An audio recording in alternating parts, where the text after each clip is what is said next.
नवा बाब हदायत रिसालत। तब उसने उन 12 को बुलाकर उन्हें सब बदरूहों और बीमारियों को दूर करने के लिए कुदरत और इख्तियार बख्शा और उन्हें भेजा ताकि खुदा की बादशाही की मुनादी करें और बीमारों को शिफा दें। और उसने उनसे कहा कि राह के लिए कुछ ना लो, ना लाठी, ना थैली, ना रोटी, ना नकदी, और 2-2 कुर्ते भी तुम्हारे पास ना हो।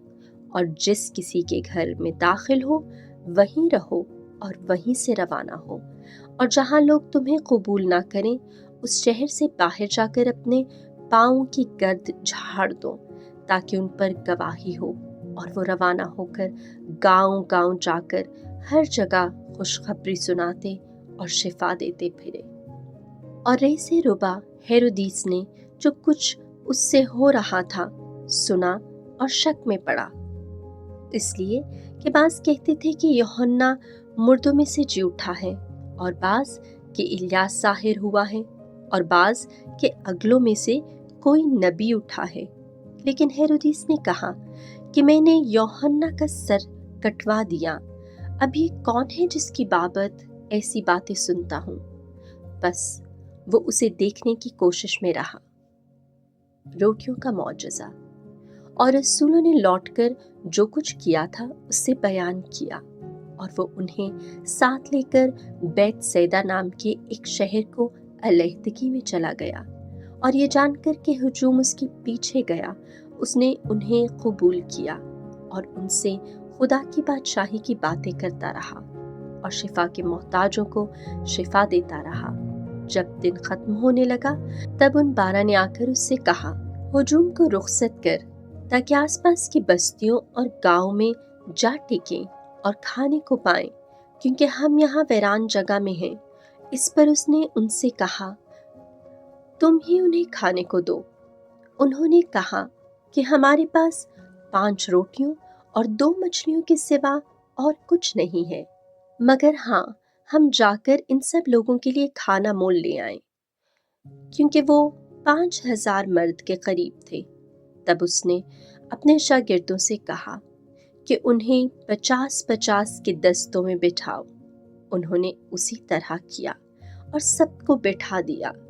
तब उसने उन 5 रोटियों और 2 मछलियों को लेकर आसमान की तरफ देखकर उन पर बरकत चाही और तोड़कर अपने शागिर्दों को देता गया कि लोगों के आगे रखें।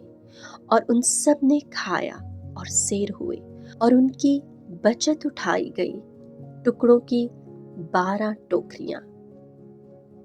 पतरस का इकरार। और यूं हुआ कि जब वो तन्हाई में दुआ कर रहा था तो शागिर्द उसके साथ थे, और उसने उनसे पूछा कि लोग क्या कहते हैं कि मैं कौन हूँ?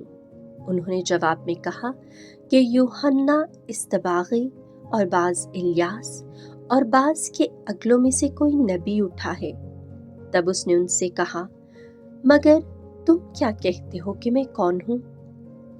शमौन पतरस ने जवाब में कहा, खुदा का मसीह। उसने उनसे ताकीद से हुक्म किया कि ये किसी से ना कहना। अज़ियत की पहली पेशन गोई। और कहा कि ज़रूर है कि इब्ने इंसान बहुत दुख सहे और बुजुर्गों और सरदार काहिनों और फ़कीहों से रद्द किया जाए और कत्ल किया जाए और तीसरे दिन जी उठे। मसीह की पैरवी। फिर उसने सबसे कहा कि अगर कोई मेरा पैरो बनना चाहता है तो खुद इनकारी करे और हर रोज़ अपनी सलीब उठाए और मेरे पीछे हो ले। क्योंकि जो कोई अपनी जान बचाना चाहे वो उसे खोएगा, मगर जो कोई मेरी खातिर अपनी जान खोए उसे बचाएगा।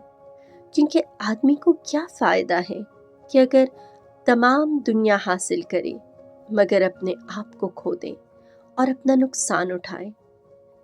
क्योंकि वो जो मुझसे और मेरी बातों से शर्माएगा, इब्ने इंसान भी उससे शर्माएगा जब वो अपने और अपने बाप और अपने पाक फरिश्तों के जलाल के साथ आएगा। और मैं तुमसे सच कहता हूँ कि उनमें से जो यहाँ खड़े हैं, बाज़ ऐसे हैं जो मौत का मज़ा हरगिज़ न चखेंगे जब तक कि खुदा की बादशाही देख न लें। तब्दीली सूरत। और इन बातों के तकरीबन 8 रोज बाद वो पतरस और यूहन्ना और याकूब को साथ लेकर एक और पहाड़ पर दुआ करने गया, और उसके दुआ करते वक्त उसके चेहरे की सूरत बदल गई और उसकी पोशाक सफ़ेद बर्राक हो गई। और देखो, 2 आदमी उससे गुफ्तगू कर रहे थे।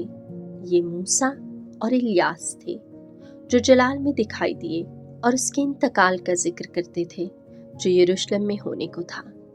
मगर पतरस और उसके साथी नींद से भरे थे, और जब जागे तो उसके जलाल को और उन 2 आदमियों को देखा जो उसके साथ खड़े थे। और जब वो उससे जुदा होने लगे तो पतरस ने यीशु से कहा, ए उस्ताद, हमारा यहाँ होना अच्छा है। बस हम 3 डेरे बनाएं, एक तेरे लिए और एक मूसा के लिए और एक इलियास के लिए। लेकिन वो जानता न था कि क्या कहता है। वो ये कह ही रहा था कि बादल आया और उन पर साया किया, और इनके बादल में दाखिल होने पर वो डर गए। और बादल में से एक आवाज आई, ये मेरा बेटा है, अल मकबूल, तुम उसकी सुनो। और आवाज आते ही यीशु अकेला पाया गया, और वो चुप रहे, और उन्होंने जो कुछ देखा था उन दिनों में किसी से कुछ ना कहा। गूंगे बहरे को शिफा। और दूसरे दिन जब वो पहाड़ से उतर रहे थे तो एक बड़ा हुजूम उन्हें मिला। और देखो, हुजूम में एक आदमी ने चिल्लाकर कहा, ए उस्ताद, मैं तेरी मिन्नत करता हूँ कि मेरे बेटे पर नजर कर, क्योंकि वो मेरा इकलौता बेटा है। और देख, एक रूह उसे काबू कर लेती है, और वो यकायक चिल्ला उठता है, और वो उसे ऐसा मरोड़ती है कि वो कफ भर लाता है, और उसे कुचल कर मुश्किल से छोड़ती है। और मैंने तेरे शागिर्दों की मिन्नत की है कि उसे निकालें, लेकिन वो ना कर सके। तब यीशु ने जवाब में कहा, ए बेतकाद और गुमराह पुश्त, मैं कब तक तुम्हारे साथ रहूंगा और तुम्हारी बर्दाश्त करूंगा? अपने बेटे को यहाँ ला।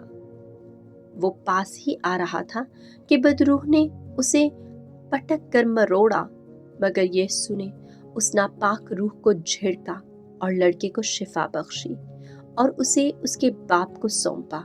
और सब खुदा की अजमत देखकर हैरान हुए। अजियत की दूसरी पेशनगोई। और जब सब उन सब कामों का ताजुब करते थे जो वो करता था, तो उसने अपने शागिर्दों से कहा, ये बातें तुम अपने कानों में रखो कि इब्ने इंसान इंसानों के हाथ में हवाला किया जाएगा। मगर वो इस बात को ना समझे, बल्कि ये उनसे पोशीदा रही, यहाँ तक कि उन्हें मालूम ना हुआ, और वो इस बात की बाबत पूछने से डरते थे, बड़ा कौन? फिर उनमें ये बहस हुई कि हम में बड़ा कौन है। यीशु ने उनके दिल के ख्यालों को जानते हुए एक बच्चे को लिया और अपने पास खड़ा किया और उनसे कहा कि जो इस बच्चे को मेरे नाम पर कबूल करता है वो मुझे कबूल करता है, और जो मुझे कबूल करे वो उसे जिसने मुझे भेजा है कबूल करता है। क्योंकि जो तुम में छोटा है वो ही बड़ा है। और यूहन्ना ने मुखातिब होकर कहा, ए उस्ताद, हमने एक को तेरे नाम से बदरूहों को निकालते देखा है और उसे मना किया है, क्योंकि हमारे साथ तेरी पैरवी नहीं करता। यीशु ने उससे कहा कि उसे मना न कर, क्योंकि जो तुम्हारे खिलाफ नहीं वो तुम्हारी तरफ है। राह यरूशलेम। और जब उसके सऊद के दिन करीब थे तो उसने पुख्ता इरादा किया कि यरूशलेम का रुख करे और अपने आगे कासिद भेजे, और वो जाकर सामरियों के एक गांव में दाखिल हुए ताकि उसके लिए तैयारी करे। लेकिन उन्होंने उसे कबूल ना किया, क्योंकि उसका रुख यरूशलेम जाने का था। उसके शागिर्द याकूब और यूहन्ना ने देखकर कहा, ए खुदावंद, क्या तू चाहता है कि हम हुक्म दें कि आसमान से आग उतरे और उन्हें भस्म करे। तब उसने मुड़कर उन्हें झिड़का और कहा, तुम नहीं जानते कि तुम किस रूह के हो। इब्ने इंसान इंसानों की जान हलाक करने नहीं बल्कि बचाने आया है। तब वो दूसरे कस्बे को चले गए। मसीह की पैरवी। और जब वो राह में चले जाते थे तो किसी ने उससे कहा, ऐ खुदावंद, जहां कहीं तू जाता है मैं तेरे पीछे चलूंगा। यीशु ने उससे कहा, लोमड़ियों के लिए मांदे हैं और परिंदों के लिए घोंसले, मगर इब्ने इंसान के लिए इतनी जगह भी नहीं जहां सर रखे। और उसने किसी और से कहा कि मेरे पीछे हो ले। उसने जवाब में कहा, ए खुदावंद, मुझे रुखसती दे कि पहले जाकर अपने बाप को दफन करूं, फिर तेरे पीछे हो लूंगा। यीशु ने उससे कहा, मुर्दों को अपने मुर्दे दफन करने दे, मगर तू जा और खुदा की बादशाही की बिशारत दे। एक और ने कहा, ए खुदावंद, मैं तेरे पीछे हो लूंगा, मगर मुझे इजाजत दे कि पहले घर वालों से रुखसत हो आऊं। यीशु ने उससे कहा कि जो कोई अपना हाथ हल पर रख कर पीछे देखता है वो खुदा की बादशाही के लायक नहीं।